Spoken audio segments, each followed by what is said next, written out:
वृंदावन छोड़ अब कितहु न जाऊंगी, बांदी बनूंगी राधा महारानी जू, तुर्किन बहाए नाम गोपिन कहलाऊंगी।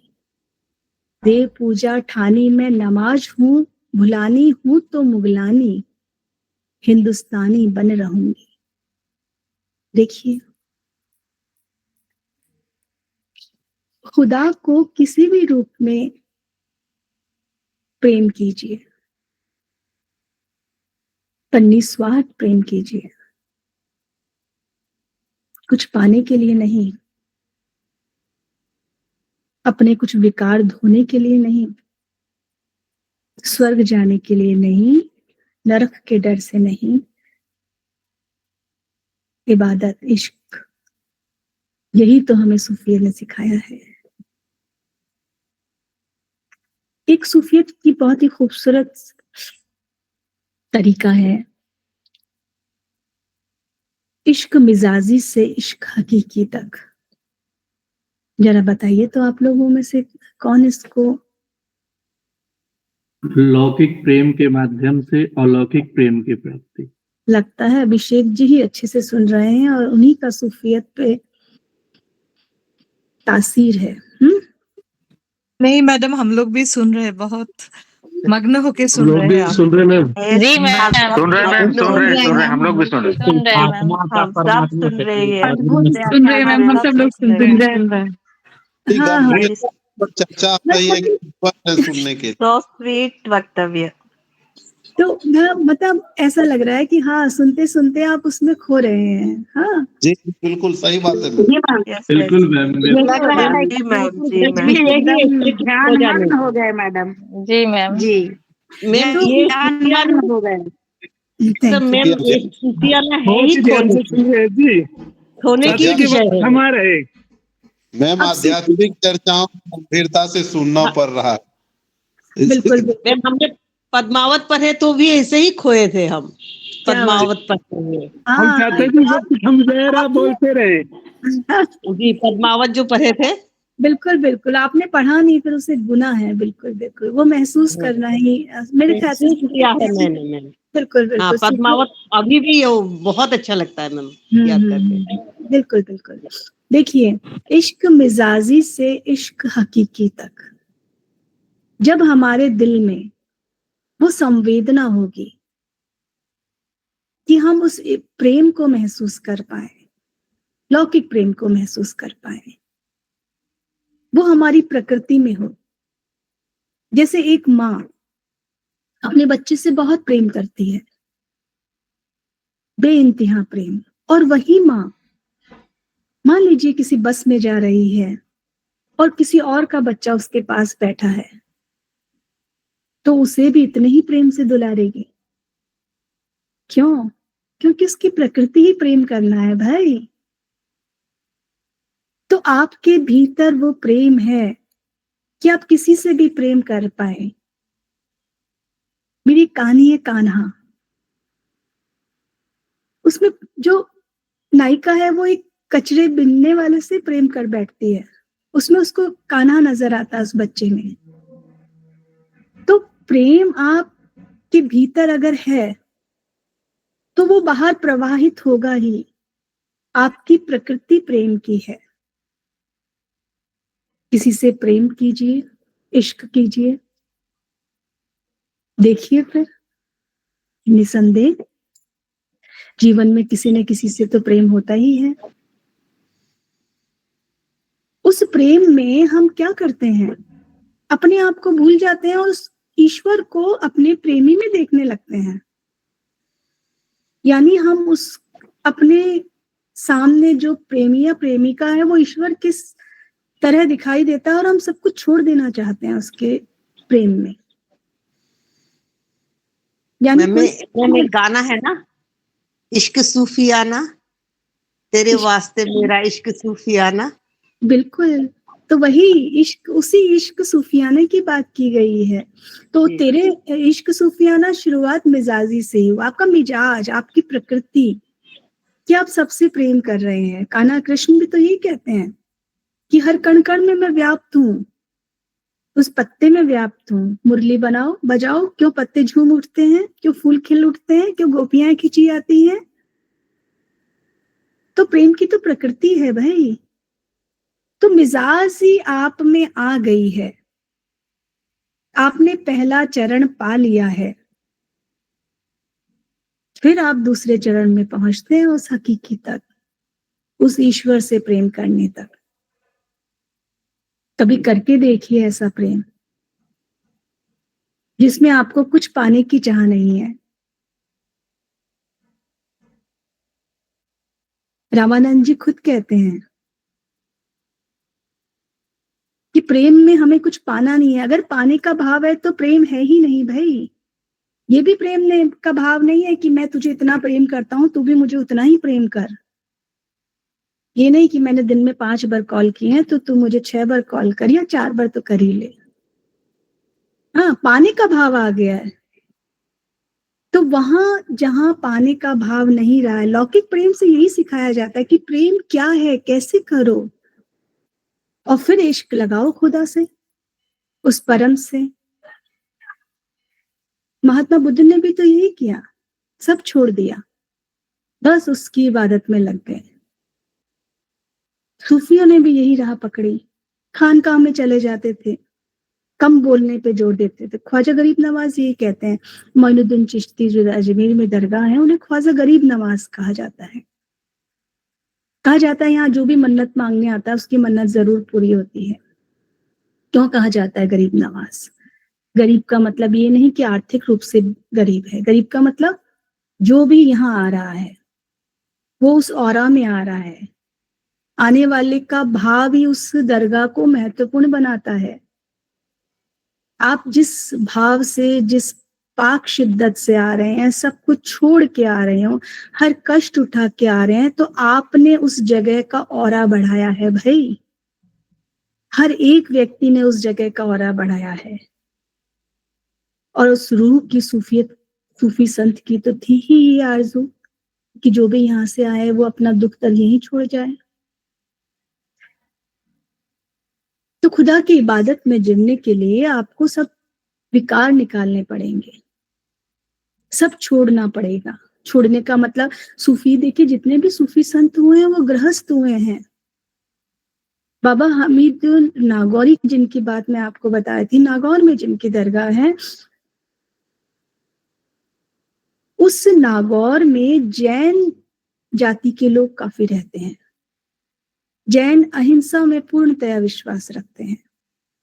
उन्होंने ये नियम बना दिया कि उनकी दरगाह में पकने वाली देग नमकीन चावल की, मीठे चावल की ही पकेगी, उसमें कोई मांसाहार नॉनवेज काम में नहीं लिया जाएगा। आज तक वो चीज फॉलो होती है, उनके उर्स में मीठे चावल ही पकते हैं।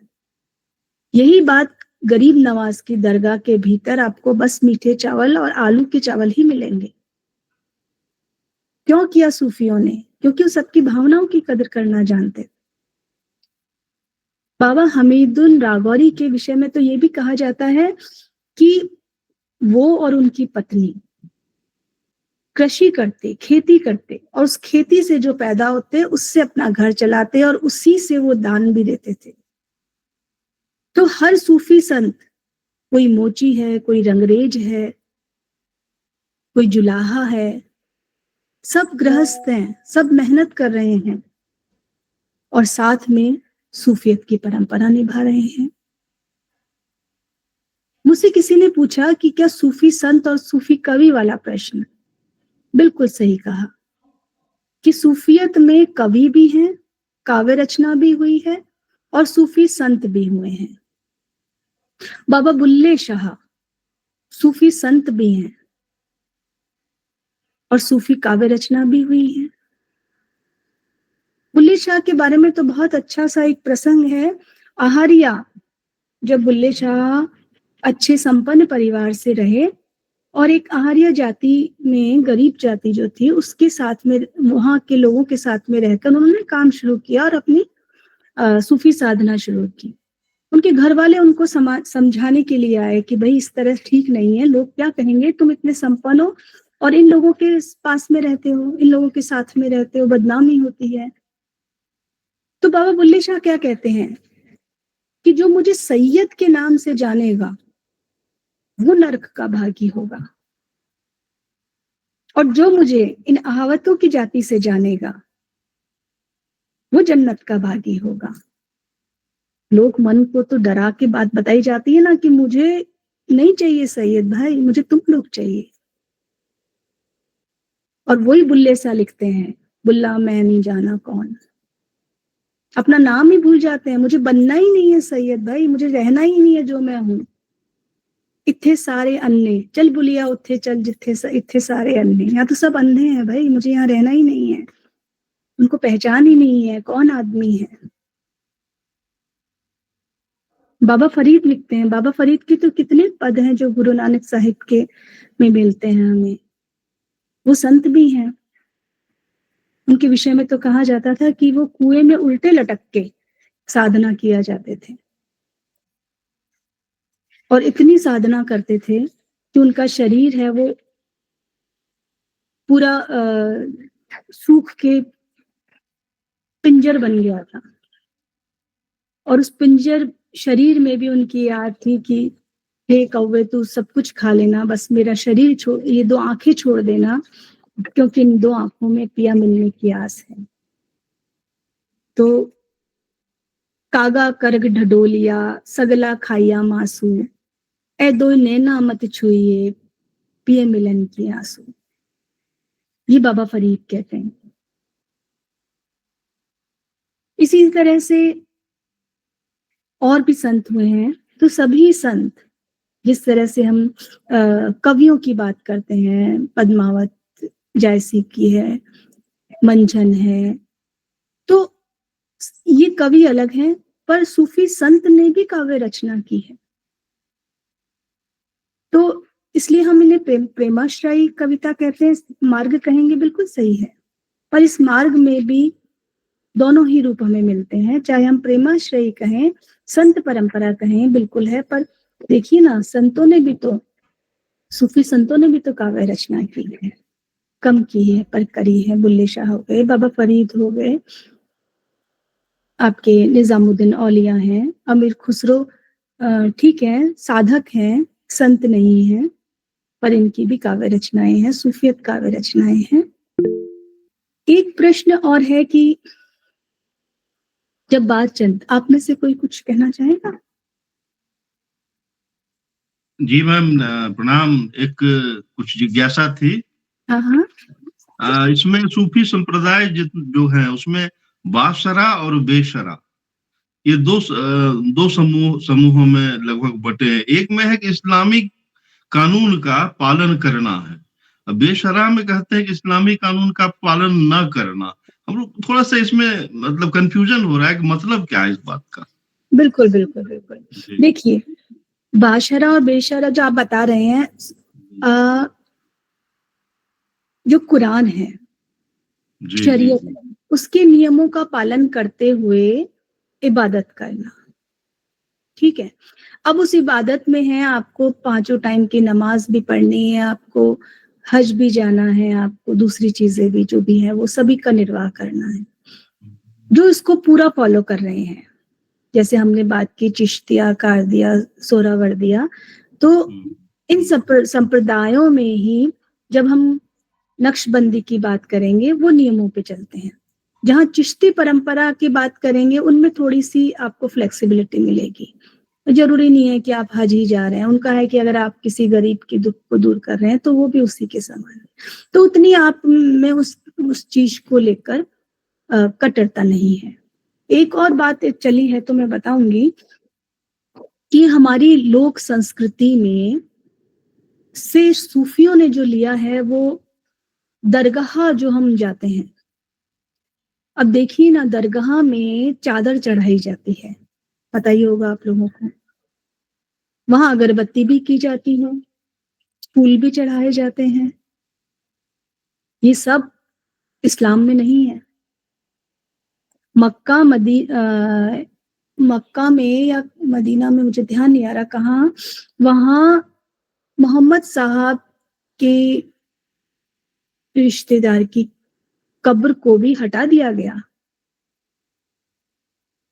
उसे बिल्कुल जमीजात कर दिया गया कि अगर ये उनका कहना है कि कब्र रहेगी तो आप उस पे वो सब शिर्क करेंगे जो हिंदुस्तान में होता है। आप चादर भी चढ़ाओगे, आप अगरबत्ती भी रखोगे, मोमबत्ती भी लगाओगे, तो उनके लिए धागा बांधने का जो है ये भी भारतीयता संस्कृति से ही लिया है। सूफियत में जो धागा मन्नत मांगी जाती है, धागा बांधा जाता है, ये सब भारतीय संस्कृति से सूफियों ने लिया है। कहीं इस्लाम में चादर नहीं है, कहीं अगरबत्ती नहीं है, कहीं धागा नहीं है, कहीं फूल नहीं है। फूल पेश किए जाते हैं। देखिए अमीर खुसरो में तो होली गाई जाती है, बसंत पेश किया जाता है। पीले रंग के पुष्प आज भी मैं देखती हूँ हमारे अजमेर की दरगाह में जो है वो बसंत पेश में गीत गाते हुए, कव्वाली गाते हुए और होली पेश करते हैं, बसंत पेश करते हैं। एक बार निजामुद्दीन औलिया है, वो किसी बात से अमीर खुसरो से नाराज हो गए थे और हमारे बसंत का कोई गीत गाया जा रहा था, तो मैंने पूछा कि ये क्या सिलसिला है, ये कहाँ फूल लिए जा रहे हैं, ये क्या पेश किया जा रहा है। तो उन्हें पता चला कि ये श्री कृष्ण के प्रेम में ये फूलों की बरसात हो रही है। तो उन्होंने कहा अच्छा, तो मेरे भी तो पीर मुरीद हैं, वो मैं भी उन्हें खुश करने का प्रयास करता हूँ, तो मैं भी कुछ करूं, मैं भी ये अपनाता हूँ। और उसी दिन से आज जब दरगाह में बसंत पेश की जाती है और निजामुद्दीन औलिया का जो दरगाह उर्स प्रारंभ होता है वो इसी से होता है कि आज रंग है माहे रंगरी, ये अमीर खुसरो की मेरे महबूब के घर है रंगरी। इसी से ये सिलसिला, ये गुलाब, ये बसंत पेश की जाती है। आज रंग है माँ रंग है मेरे महबूब के घर रंग है री, अरे अल्लाह तू हर मेरे महबूब के घर रंग है री। तो इस तरह रंग पेश करने की भी जो परंपरा है सूफियों ने हमारी संस्कृति से ही ली है। आपके पूरे संभाषण में मैम एक बड़ी अच्छी बात सामने आ रही है कि इस्लाम जिन कठोर नियमों के कारण जाना जाता है कि बड़ी सख्ती है यहाँ पर, लेकिन आपने इतनी सरल और सहज व्याख्या की है सूफी के संदर्भ में। ऐसा लगता है कि सूफी मत शुरू में थोड़ी बहुत परेशानी दिखी सूफियों को, लेकिन बाद में बड़े सुंदर ढंग से पूरे इस्लामिक जो पूरा हमारा एरिया है मध्य एशिया से लेकर के भारत तक, उनमें सूफी जो विचारधारा है उसको मान्यता दी गई वहीं के समाज से। और भारत में आकर के तो ये और बड़ा ही लिबरल और बड़ा लगता है जैसे एक्सटेंडेड फॉर्म में दिखलाई देता है और बड़ा सुंदर लगता है सुनने में। ये बड़ी लिबर्टी है यहाँ, ऐसा बिल्कुल नहीं लगता है कि बहुत सख्ती है। जी बहुत बहुत धन्यवाद मैम। बिल्कुल बिल्कुल। ये बहुत एक जिज्ञासा और थी मैम कि जैसे सूफी ने संतों ने भारत की भाषा भी अपनाई और बहुत कुछ लिखा भी उसमें, लगातार जायसी और अन्य लोग भी लिखते रहे, लेकिन एक जैसे कबीर में या बहुत कुछ तुलसीदास में दिखलाई देता है वो जो सामाजिक प्रदेय की चिंता करते हैं। कहने का मतलब कि समाज में क्या अच्छा है क्या बुरा है उस पर डायरेक्ट कबीर चोट करते दिखते हैं। तुलसीदास भी कवितावली में उस समय की तात्कालिक समस्याओं का बड़ा गहरा चित्रण करते हैं कि भूख है, गरीबी है, परेशानी है, दरिद्रता है। सूफी इन चीजों से बचते रहे। ऐसा क्यों था? कहीं ऐसा तो नहीं था कि वो लगता था कि हम कहीं बाहर से यहाँ आए हों, इन बातों को नहीं छूना है? देखिए बहुत अच्छा सवाल है आपका, वाकई बड़ा अच्छा सवाल है कि कबीर जहाँ फटकार लगाकर समाज को सुधारने की बात करते हैं। बिल्कुल। तो देखिए जब हमारे माता पिता हमारी फटकार लगा के हमें सुधारने का प्रयास करेंगे, है ना, और बाहर से आया व्यक्ति अगर हमारी फटकार लगाएगा तो हम सुन लेंगे क्या? नहीं सुनेंगे ना। तो वो कैसे समझाएगा? वो प्यार से समझाएगा। सूफियों की एक बड़ी खूबसूरत चीज है कि उन्होंने, मैंने आपको पहले भी जिक्र किया व्याख्यान में, कि उन्होंने अपनी बात कहने के लिए अपना आचरण प्रस्तुत किया। उन्होंने देखा या छुआछूत, ऊंच नीच है, जाति भेद है, उन्होंने उसको सुधारने के लिए कबीर की तरह डांट नहीं लगाई है कि भैरो होए खुदाए नहीं कहा है। उन्होंने अपने आचरण से वो समानता का व्यवहार, वो किसी की परेशानी, किसी गरीब की परेशानी है तो उस तक पहुंच गए, वहां पहुंचकर उसकी परेशानी पूछकर उसका निवारण कर रहे हैं। एक थाल में खाना खिला रहे हैं, वो उदाहरण दे रहे हैं अपने आचरण से कि ये करो। और निसंदेह सूफियों की इस बात को जब हमने देखा, कहीं एक चिंता भी हुई कि भाई ये क्या है, बहुत सारे धर्म परिवर्तन करके सूफी बन रहे थे, तो ये हमारी चिंता वाजिब थी उस समय। तो उसका जो हमारे विद्वान थे, जो हमारे समाज सचेतक थे, उन्होंने इस चीज को देखा कि ऐसी क्या बात है जो ये चीज हो रही है, और उसी का हमने सजगता के साथ वहां हमने स्टॉप लगाया कि नहीं, हमें रुकना है, ये जो हमारी जाति भेद है, हमें रोकना है इस चीज को। तो सूफियों ने जो प्रेम से बात कही, प्रेम की बात क्यों कहते हैं वो बार बार, वो यही इसीलिए कहते हैं कि प्रेम के द्वारा खुदा पाया जाता है, प्रेम के द्वारा इंसान भी तो पाया जाता है। खुदा तो बाद में मिलेगा, पहले तो हमें इंसान को ढूंढना है, जो तेरे अंदर है, जो मेरे अंदर है, हर कण कण में ही। जैसे कि ये कहते हैं कि प्रथम ही आदि प्रेम प्रविष्टि, तो पाछे भई बाकी सकल सृष्टि। उत्पत्ति सृष्टि प्रेम सोआई, सृष्टि रूप प्रेम भर भाई। तो सारी सृष्टि में, कवि जान भी कहते हैं, मैंने आपसे जिक्र किया कि राजस्थान में नियामत कवि जान कवि हुए हैं, वो भी यही कहते हैं, जो न समावे जगत में ऐसो रूप अपार, सो मन माही समाहिए तकहु प्रेम अधिकार। जो मन में समा जाए वो प्रेम पाने का अधिकारी है। तो जब हमने समझ लिया कि कौन छोटा है कौन बड़ा है, सभी प्रेम के अधिकारी हैं, तो फिर जात पात और ऊंच नीच तो रही नहीं, है ना। तो वो कट्टरता, इस्लाम की जो कट्टरता है, जो बात कर रहे हैं कि यहाँ आकर सूफियत है, वो अपने आप में कुछ भारतीय संस्कृति को दिया है तो कुछ भारतीय संस्कृति से लिया है, और यही एक नए जो भाव है वो हम में आया है, वो सूफियों ने भी लिया है। और इसीलिए सूफी जो सिद्धांत है, जो दर्शन है, वो कला के माध्यम से, संस्कृति को हम किस माध्यम से जानते हैं, कला के माध्यम से, साहित्य के, स्थापत्य, भाषा के माध्यम से। ये सब बातें सूफियों में क्यों मिलती हैं, क्यों हम सूफी संगीत की तरफ, उस भाषा की तरफ खींचे चले जाते हैं? क्योंकि उसमें वो आवाज है जो उसे आज भी जिंदा रखे हुए है, वो प्रेम की आवाज। जहां प्रेम होगा वो तो अमर है ही ना।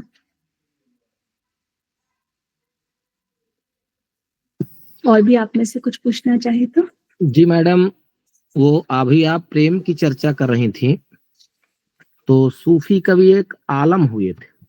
ज्ञान जी, आप दिखेंगे तो मुझे और अच्छा लगेगा कि आपका मुस्कुराता हुआ चेहरा अगर अच्छा मैम, बस मैं जो है वो कर रहा हूँ, कैमरा ऑन कर रहा हूँ। बस मैम, ये कह रहा था मैं कि उन्होंने ये कहा कि जाथल कीन्हे बिहार अनेकन ताथल कांकर बैठ चुनो करें। उपटाएं कह रही हैं उनकी, जो भी मतलब की है कि जो हमारा मतलब कि प्रेम तो हमने आत्मा का परमात्मा से कर लिया, और अब जो है जो उनसे एक प्रेम की बात करें कि जाथल कीन्हे बिहार अनेकन ताथल कांकर बैठ चुनो करें, और जा रसना सो करी बहुबातन ता रसना सो चरित्र गुनो करें। आलम जौन से कुंजन में करी केली कहा, और फिर कहते हैं कि कहानी सुनो करें। अब और पूरी मतलब मुझको पंक्ति नहीं याद आ रही है, तो मैं कह रहा हूँ ये कि जब हमारा आत्मा का परमात्मा से सायुज्य लाभ हो गया, तो फिर यहाँ गोपिकाएं कह रही हैं कि हम वहां बैठ करके केवल कंकर और पत्थर चुन रहे हैं। बिल्कुल सही बात है, बिल्कुल सही बात है। आप कलकत्ता में देखिए ना, चंडीदास जी भी तो कहते हैं कि सोनो रे मानुष भाई शबारो पर मानुष सत्य, ताहर ऊपर कछु नाही रे।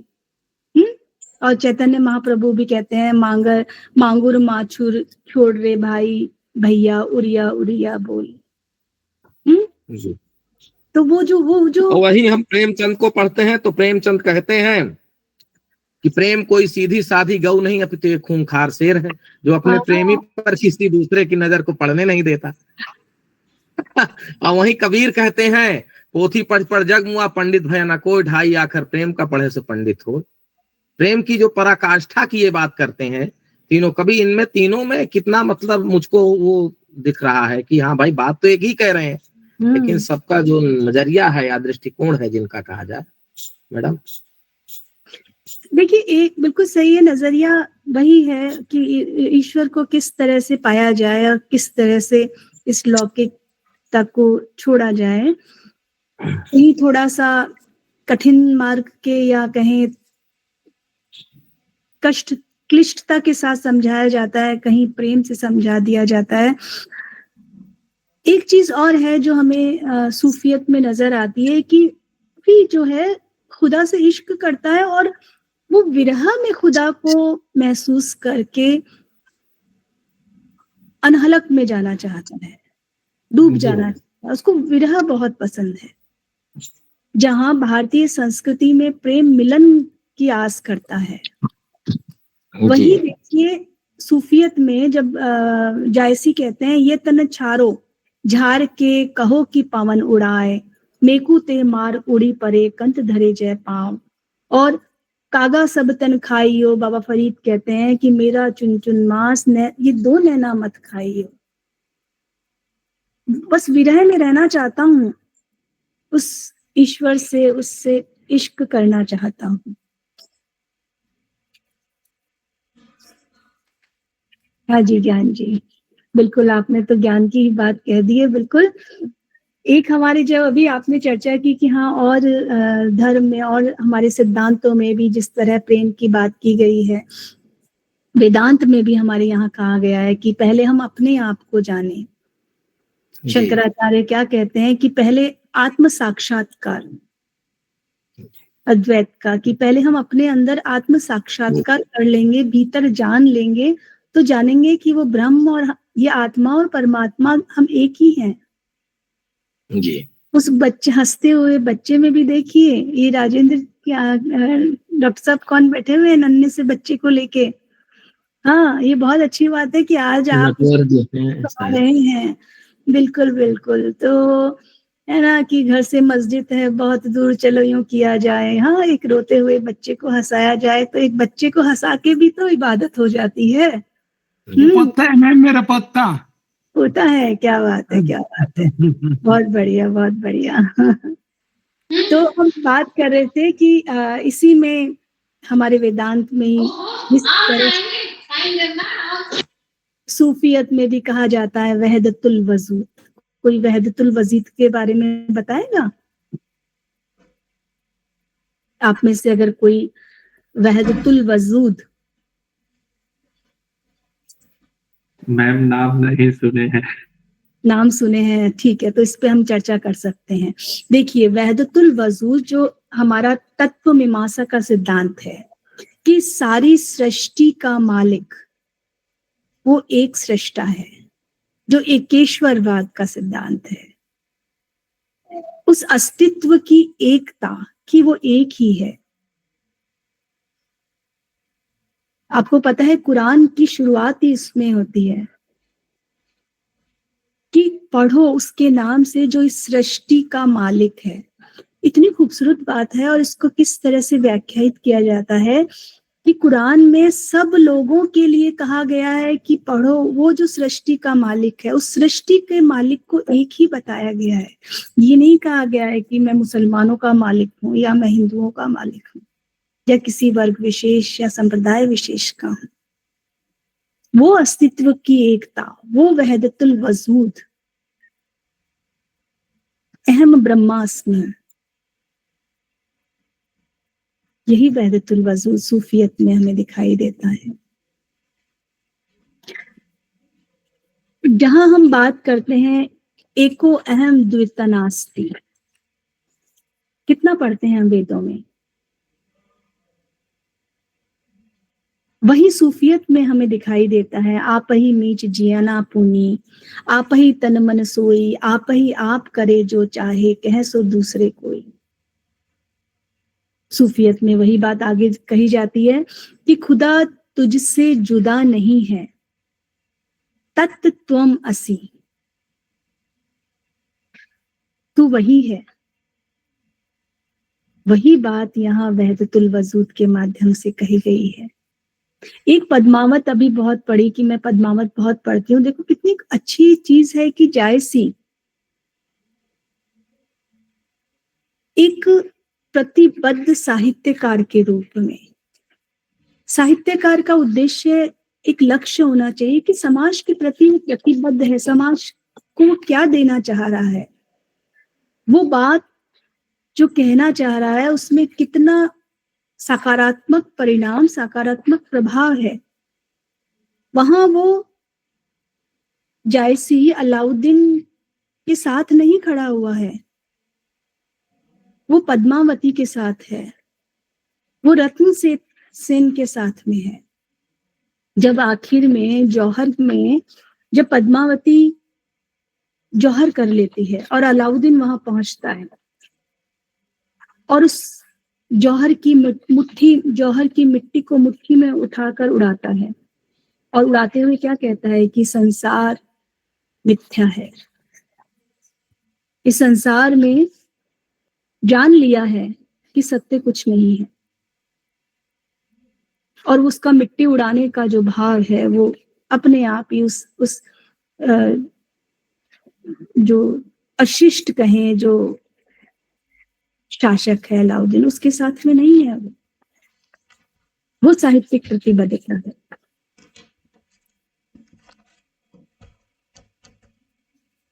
आप में से और कुछ पूछना चाहे तो प्रश्न आमंत्रित है।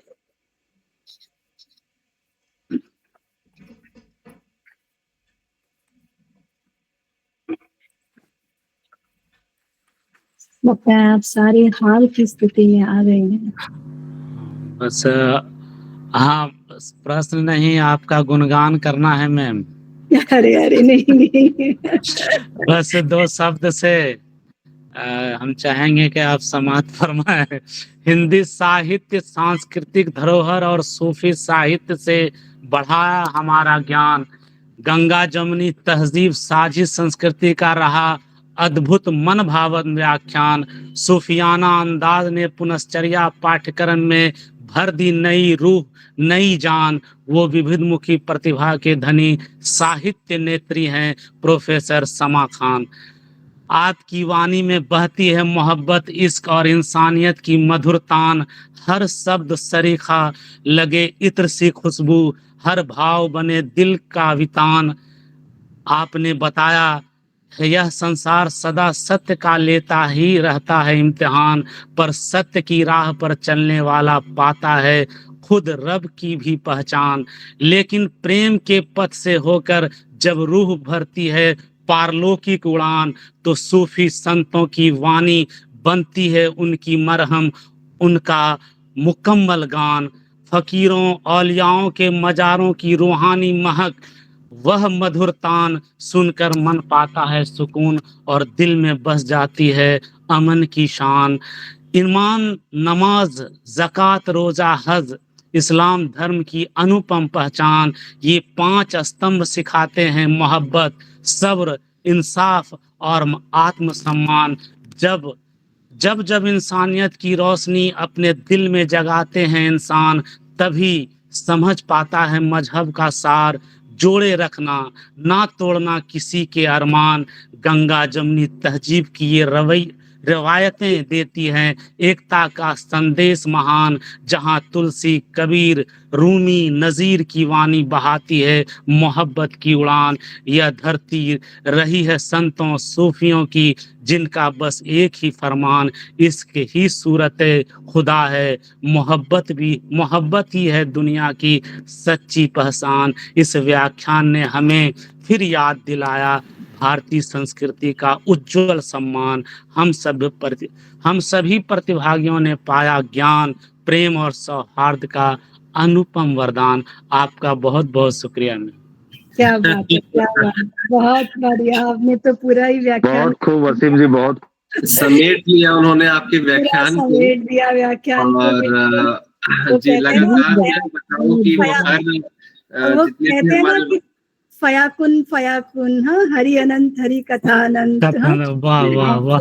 ये फायाकुन का मतलब जानना था, ये मैं बड़ा देर से खोज रहा था यही, और इसाक कामिल ने ये पूरा एक गीत लिखा है, तो मैं इसी का अर्थ समझना चाह रहा था। फयाकुन मतलब बस वही है कि वो कहते हैं जब कहीं कुछ नहीं था तू ही था, तू ही था, तू ही था, तू ही है, जी जी सोहम जिसे हम कहते हैं जी जी वो थैंक यू भी। थैंक यू मैम जब पूरी सृष्टि नहीं थी, पूरी दुनिया नहीं थी, तो तो ही आपका थे। ही जो था अंश हम लोग हैं और आप ही थे। बिल्कुल तो हमें जो मैम है दो शब्द प्यार मैं भी करिए आपके या हमें रास्ता दिखाइए। और बिल्कुल यही चीजें जो है हम अपने हिंदू धर्म में भी बोलते हैं। सभी धर्मों में एक ही बात, उस शून्य की ही बात की गई है, बिल्कुल निराकार की ही बात की गई, शक्ति की बात कही गई, कुन फाया नहीं। बहुत बहुत धन्यवाद मैम। मुझे इस बार आप पहला ऐसा वक्तव्य है जहां मुझे आग्रह नहीं करना पड़ा कि आप लोग कृपया अपनी जिज्ञासा व्यक्त करें और अपना प्रश्न रखें या फिर सुझाव दें। शुरुआत से ही जो है 15-20 मिनट के बाद से ही लोग से जुड़ने लगे। मुझे बहुत अच्छा लगा कि मैं सबके सब जुड़ी हुई हूँ और बिल्कुल आप जी सभी को और बहुत लगा था कि बहुत पहले से हम लोग परिचित हैं। वैसे मैं आपके बारे में राशिद जी से सुना है, आपकी आवाज पहली बार सुनी इस तरीके से और बोलने का अंदाज भी, और एकदम सूफीमय और एकदम डूब के बोलना, है ना, एकदम डूब के बोलना इसे ही कहा जाता है। और इतनी अच्छी विषय की जानकारी, और आपका व्यक्तिगत जीवन जो है एकदम सामाजिक ही है। मतलब आपने जिस तरीके से सभी राशिद जी बता रहे थे कि सारे धर्मों की एक चीज को के बारे में आपको पता है ना। ऐसा नहीं है कि आपको सिर्फ अपने बारे में, बहुत सारे तीज त्योहारों के बारे में आप अच्छी जानकारी रखती हैं, और आपका जीवन भी एकदम आध्यात्म की ओर ही मुड़ा हुआ है। तो मना तो बहुत अच्छा लाग्यो थे इतना सुंदर भाषण दियो। तो मैं तो मारवाड़ी मैं भी यही कहूंगी आप सबसे, आओ नहीं पधारो हमारे देश। जी मैम आपका देश भी बड़ा सुंदर है और घड़ी घड़ी खम्मा घड़ी घड़ी खम्मा और आपका व्याख्यान मैम आप भी घड़ी चौकी लग रहे हो। Thank you Jyoti ji, thank you आप मैम सब। मुझे तो आपका गेटअप बहुत अच्छा लगा। थैंक यू मैम आपके बहुत अच्छे लग रहे आपका हो जो मैम। कहन का की शैली है वो बहुत मोहक है मैम। आपको बहुत नहीं, धन्यवाद मैं आपके सुंदर वक्तव्य के लिए। और जी, अब मेरे लिए कुछ बचा नहीं। और बस अब एक काम है सर, एक नंबर मैडम पूरी तरह से सूफीज में फना थी एकदम। जी फना जी होकर के एकदम मैडम अपना बिल्कुल नंबर आप बिल्कुल आप चैट समझ बॉक्स लीजिए में कि डाल दीजिएगा। मैम अजमेर जाता रहता हूँ तो मैम से मुलाकात हो जाएगी एक बार। बिल्कुल नंबर अजमेर आने वाले मेरे लिए विशेष वो रहते हैं, मैं उनको दरगाह जियारत बिल्कुल कराती हूँ। ये माध्यम बनाया है मुझे ईश्वर ने, तो बिल्कुल मुझे बहुत खुशी होगी। आप सब जो भी अजमेर आते हैं मुझे बिल्कुल कांटेक्ट करिएगा, मेरे नंबर सबसे बिल्कुल शेयर हो जाएंगे। मैम मैं अपना एक्सपीरियंस बताऊं, मैं जनवरी में गई थी अजमेर और हाँ। इतनी खूबसूरत नगरी है कि मेरे दिल में बस गई है। और मैं वहाँ दरगाह पे भी गई थी मत्था टेकने, तो आपके व्याख्यान सुना और बड़ा अच्छा लगा, बड़ा सुखद। बहुत बहुत धन्यवाद मैम। ख्वाजा साहब के लिए कहा जाता है कि वहाँ लोग आते नहीं है, उन लोग बुलाते हैं। जैसे कृष्ण जी कहते हैं ना कि मुझे मैं भक्त को नहीं चुनता, भक्त मुझे चुनता है ना। जिस भक्त मुझे नहीं चुनता, ईश्वर हमें चुनता है। बिल्कुल बहुत सुकून और बड़ी खूबसूरत नगरी मैम आपकी। बहुत बहुत अच्छा। धन्यवाद। और ताज बीबी के बारे में आपने बताया, अच्छा लगा मैम। और Malviya mission teachers training centre और समन्वयक द्वय, मैं डॉक्टर राम प्रवेश रजक और कलकत्ता प्रोफेसर राजश्री शुक्ला उपाध्याय की तरफ से, और तमाम यहाँ पे जुड़े जितने भी हमारे प्रतिभागी, उन सबकी तरफ से आपका आभार जो आपने हमारा आमंत्रण स्वीकार किया और इतना सारगर्भित व्याख्यान दिया। बहुत बहुत धन्यवाद मैम आपका।